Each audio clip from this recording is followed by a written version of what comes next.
The number one thing in a real estate transaction that I advocate for is absolutely transparency. And I'll give you an example. So I had a transaction, a deal that I was working on recently with a buyer of mine. I had her house listed for sale. We sold it fairly quickly, and then we started to look for houses. And so it was extremely tedious. We looked at a lot of houses and weren't having a lot of success with offers. We were looking more in her case, she is a downsizer or a right sizer, as we say, as not to offend, and depending on what version of that you are.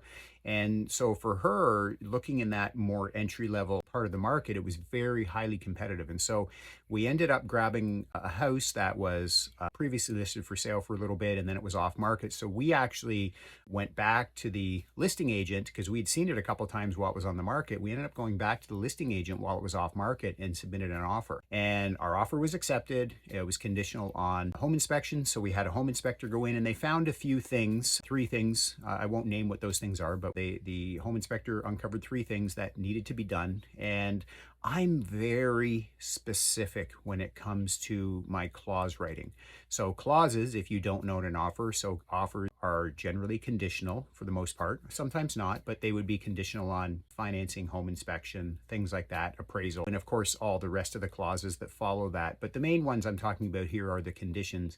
And so the one condition, a home inspection, we had three items that were identified. And so when I wrote the clause to get those rectified by the seller, it basically indicated that these items would be rectified or remedied, and that proof would be provided on or before the date set for examining title. So the title search date. So that's how we word it, the date set for examining title. Anyway, so that date came yesterday.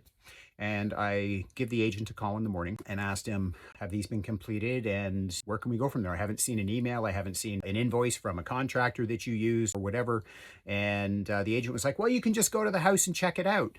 And I'm like, I know I can do that, but today's the day. We don't have a visit planned for today. We have a visit planned for a later date.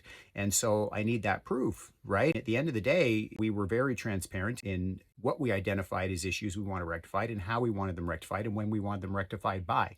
So for me, transparency is a very big thing in transactions. I think good fences make good neighbors. Tell me what you think.